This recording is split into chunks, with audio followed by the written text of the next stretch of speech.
de retour à Entre nous exclusivement sur les ondes de TV Rogers. Et demain, le 20 février, il y a une activité qui sera organisée dans le cadre du mois de l'histoire des Noirs par Diku Dilinga Canada. On en parle avec leur président, M. Yvon Dupuis. Une soirée-conférence qui porte sur l'hôte Afrique. Et donc, Diku Dilinga, vous faites la sensibilisation pour la pauvreté dans le monde. C'est un peu, si je ne me trompe pas, votre mission, si on veut. Effectivement. Puis, OK, donc, écoutez, c'est important quand même parce que la pauvreté, oui, ça va toujours exister. Il va toujours en avoir. Exact. Mais est-ce que ça a besoin d'être quand même extrême? Parce que quand on parle de la pauvreté extrême, on parle vraiment d'en mourir. Oui. Et moi, je me souviens, quand j'ai commencé à faire un peu de bénévolat, voilà déjà, mon Dieu, une trentaine d'années déjà. Déjà? Ça passe vite, hein? Ça passe vite. Jeune, mon Un jeune homme comme moi. homme comme vous. Il reste que 42 000 enfants mouraient de Combien? causes qui sont reliées à la pauvreté extrême. Okay. 42 000. 42 000. Alors, on parle pratiquement d'un par seconde. OK? C'est énorme. Aujourd'hui, l'UNICEF nous parle plutôt de entre 15 et 18 000. Donc, c'est un progrès énorme. La seule chose, c'est que c'est trop. C'est encore trop. Mais c'est ça, j'allais dire, oui, c'est un progrès, mais il meurt quand même. Là. On ne veut pas ces chiffres-là. Là. Diku Dilinga, pour revenir à la question, c'est que ça veut dire famille heureuse en Chiluba, une langue qui est parlée au Congo. OK. Et, Diku Dilinga, famille heureuse, parce que nous, on constate que la famille au complet est heureuse. Le papa a besoin de travailler, la maman, ainsi de suite, OK? Et l'enfant a besoin d'aller à l'école, OK? Donc, Diku Dilinga, c'est vraiment un organisme, en passant, qui est complètement bénévole, qui fait, projet par projet, une différence. Donc, on travaille au niveau de l'éducation, parce que l'avenir passe par là. Ça, c'est pour l'enfant. Hein? Et on parle de microcrédit. On parle des principes, au moins des microcrédits, pour ce qui est du papa, de la maman, ainsi de suite. Essayer de s'organiser pour que on puisse gagner des sous. Oui. Parce que souvent, on n'a même pas ça, là. On n'a pas le minimum décent. Alors, ça ne peut pas fonctionner, hein, c'est bien sûr.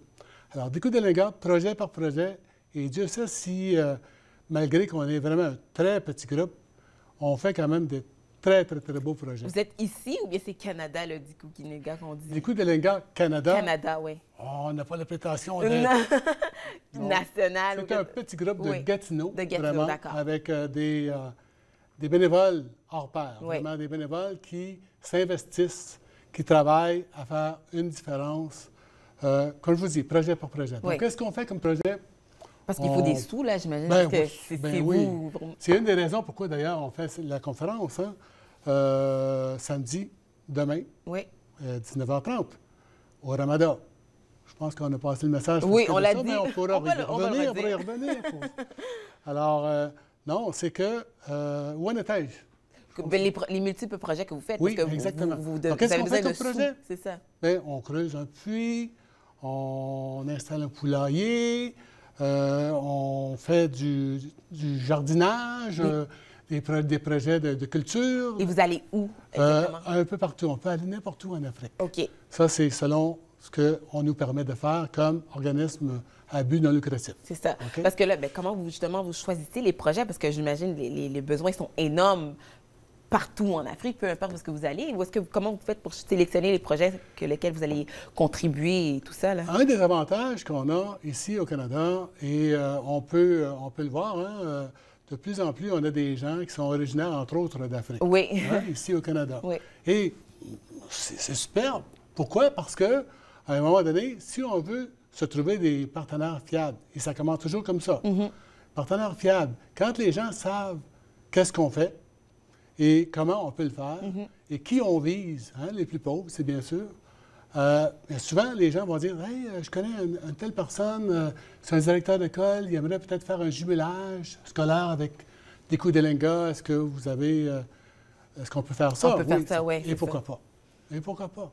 Alors, on se trouve des partenaires fiables au départ, et tout part de là. On leur demande vraiment, là, parce que c'est de l'entrepreneuriat, hein, c'est vraiment, là, qu'est-ce que tu peux entreprendre, finalement, pour t'en sortir? Alors, les projets qui nous sont proposés, là, il y en a de toutes les sortes. Hein? Alors, on sélectionne ceux qui le plus possible, bénéficie, oui, aux enfants, à la famille, aux gens, aux plus pauvres. Oui, aux plus pauvres. Voilà. Et là, bon, samedi, demain, on a, comme on a dit, on a la conférence L'autre Afrique. Donc, ce sera qui le conférencier, au fait, lors de cette C'est soirée? le professeur Yao Asongba. D'accord. Et le professeur Asongba est un professeur émérite Oui. de l'UQO. Il est à la retraite maintenant. C'est un sociologue de formation. Et il a fait plusieurs voyages en Afrique. Il a étudié vraiment la question. Alors, il va montrer un peu l'autre Afrique. Il va montrer finalement l'Afrique sous ses différents angles. Parce qu'on parle quand même pas d'un pays, on parle d'un continent. D'un continent. Alors, il y a différentes choses qui se passent là-bas et c'est important d'en parler. Entre autres, le professeur me disait, vous savez, M. Dupuis, on travaille là-bas pour s'en sortir. Il y a des gens qui ont des projets, ainsi de suite. Dans le fond, le petit coup de main qu'on donne, souvent, ça fait boule de neige. Oui. Hein, même si on parle de l'Afrique, n'est-ce pas? Oui. Oui, je comprends. Cherchez l'erreur? OK. Ça fait effet, oui, c'est ça. Pour nous, en tout cas, ça s'applique, c'est bien sûr. Exactement. Il reste qu'on n'a aucune idée à quel point souvent un petit projet va devenir... Un petit geste, c'est ça, va exactement faire une grosse différence dans Exactement. ces jours-là. Un de nos partenaires, d'ailleurs, me contait à un moment donné, il me disait Hey, Décou Dilinga Canada, vous nous avez aidés, vous nous avez donné des fonds. Puis je lui ai dit Non, il me semble qu'on ne vous a pas donné beaucoup de fonds. D'ailleurs, cette année, on ne vous a donné rien. Oui, mais vous rappelez-vous le jumelage que vous avez fait avec nous? On était à Benalala, au Congo, et il y avait vraiment là une école de chaume, il n'y avait pratiquement rien, ainsi de suite. Et on a fait un jumelage scolaire. Et la ville, le village s'est réuni, puis on a célébré littéralement ce que ce projet-là apportait. Oui. Et ça l'a donné un souffle nouveau. Et finalement, on nous a remarqué. Et à l'ONU, il y a des gens qui sont venus et tout à coup, ils ont décidé de nous bâtir une école. Une école. Une vraie école, avec un toit, ainsi de suite. Donc, écoute, c'est incroyable. On ne sait pas, on n'a aucune idée. On n'a aucune idée. Merci beaucoup, M. Dupuis, pour ça. Donc, on vous encourage tout le monde à participer à l'activité. Oui, on vous rappelle, l'Autre Afrique, la conférence L'Autre Afrique aura lieu demain, le 20 février, à l'hôtel Ramada, dans le cadre du mois de l'histoire des Noirs. Nous, on fait une petite pause et au retour, nous recevons Baron Marc-André Lévesque. Vous écoutez Entre nous exclusivement sur les ondes de TV Rogers.